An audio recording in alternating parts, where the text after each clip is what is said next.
Theodore. He's a tugboat and a friendly tugboat too. A friendly tugboat too. Oh, Theodore likes to do the things that friendly tugboats do. Pushing and a pulling in the great big harbor, in the great big world is so much fun. So many brand new things to discover. Waking with the sun, gotta get the job done. Oh, Theodore and Emily, Bodak, Hank and George, and the harbor master too.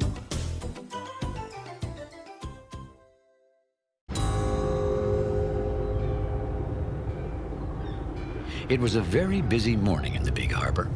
Theodore, George, and Hank were moving a ship. George was the tug in charge.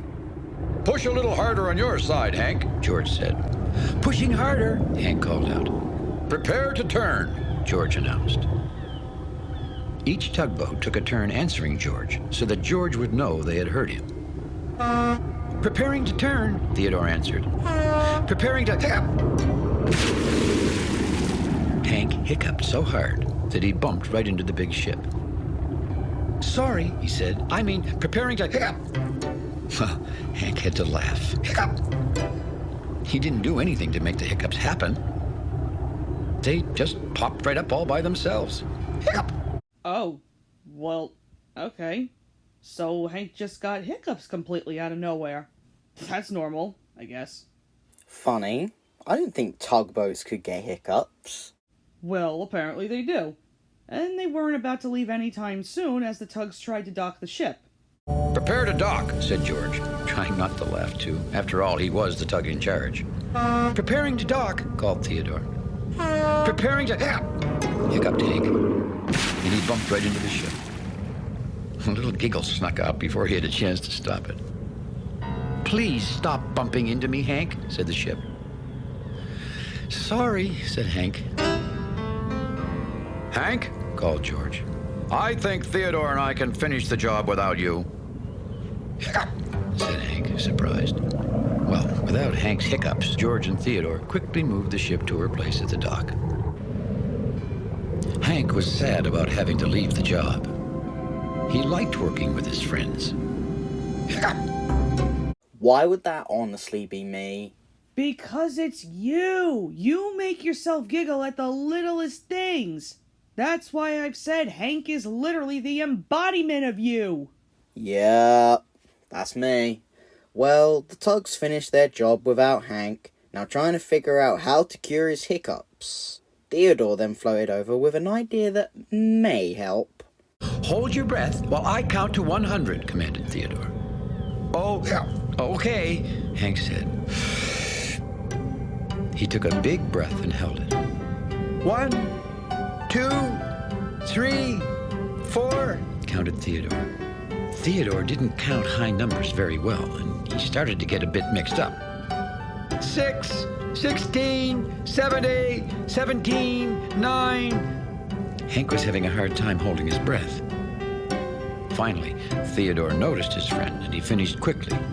99, 100. Gasped Hank. Hiccup!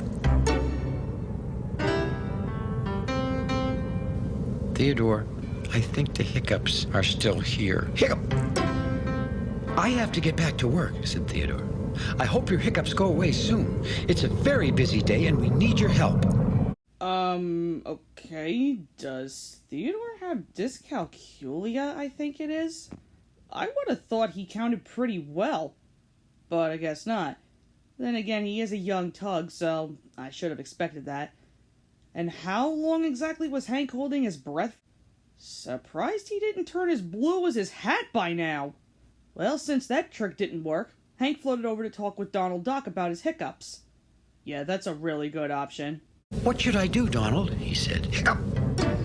Should I ask Rebecca if she knows how to get rid of hiccups? Uh-huh, said Donald. Well, said Hank, thinking, Rebecca knows about the ocean, but she probably doesn't know about hiccups. Do you think I should ask Foduck? Uh-huh, said Donald. You see, uh-huh is all Donald ever says.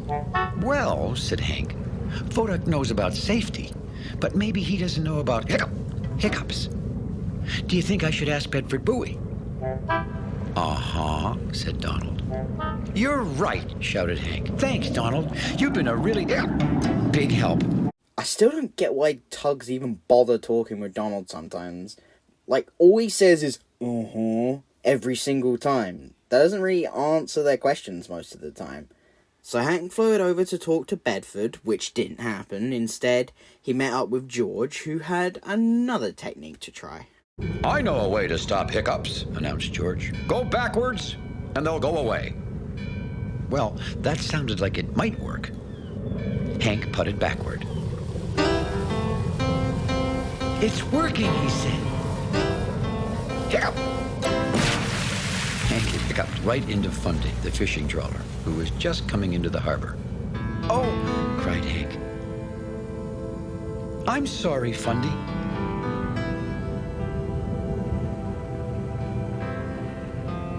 I'm trying to get rid of my hiccups, explained Hank. The watched fishing line never catches the cod, said Fundy in a very wobbly voice. Oh, look! Fundy's back! Didn't think we'd see him again this quickly.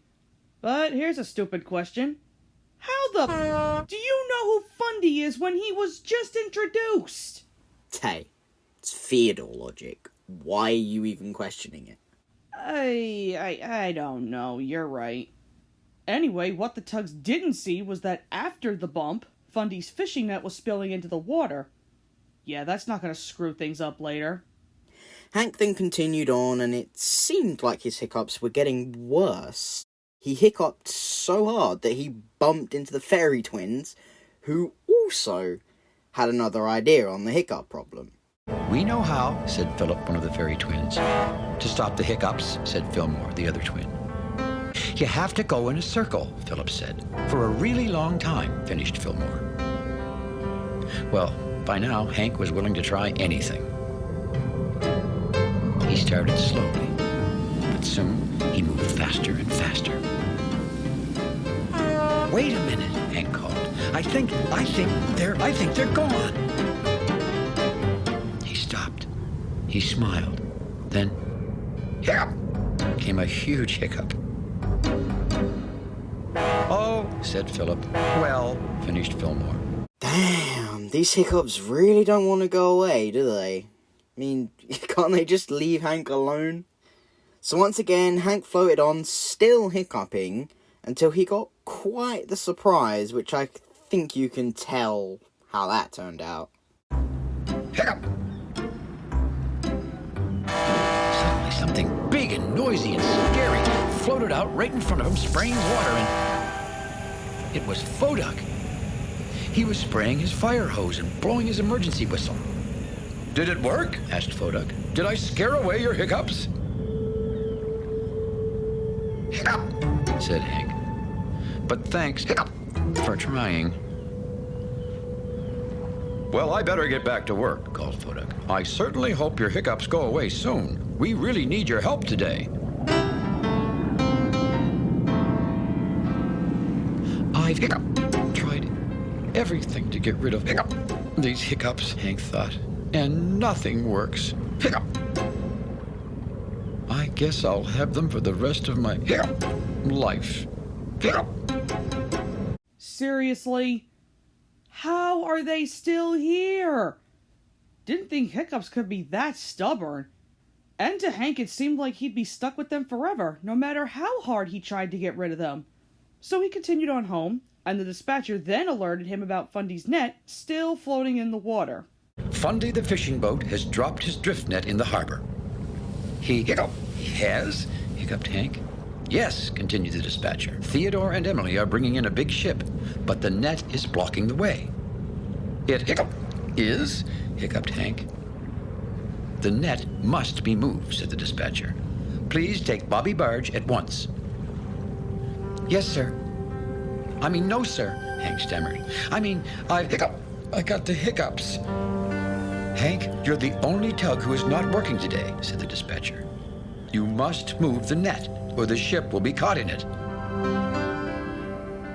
But Hank hiccuped. He wanted to help. He really did.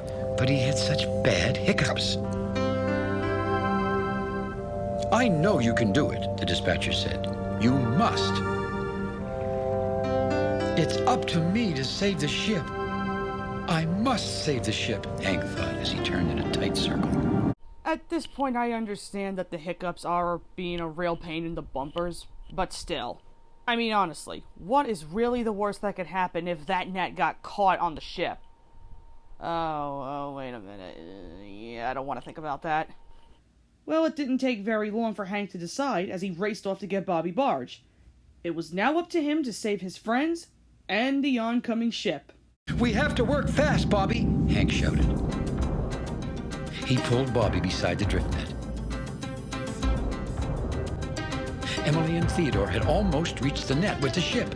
Now, cried Hank. Now, Bobby! Quickly, Bobby Barge lowered his crane and fastened onto the net. And with a mighty heave, he hauled it out of the water. Hang on, Bobby, called Hank. The moment Bobby had the net out of the water, Hank pulled him out of the way. And just in time, the big ship lumbered past the barge and finally came to a stop. Safe. That's great that the ship is safe and all, but I thought Hank only pulled barges from the side. Like, why is he pulling Bobby from the front here? Well, remember, we saw him do it in Theodore's Whistle and a few other episodes, which does prove he's not just a side-pulling barge mover. But enough about that. Let's wrap things up and see what happened with those darn hiccups. You did it, Hank, shouted Theodore, his voice full of pride. I did do it, he cried. I got rid of my hiccups. Everyone smiled at Hank. Hank, said Theodore, I meant you did a great job getting that net out of the way. Now it was Hank's turn to laugh. Well, I was thinking so hard about the net, he smiled, that I forgot I even had hiccups. Just then, Funday the fishing trawler appeared. So that's where I left my net, He said. All's well that ends well. I'm certainly glad those hiccups have ended, grinned Hank. The tugs couldn't agree more.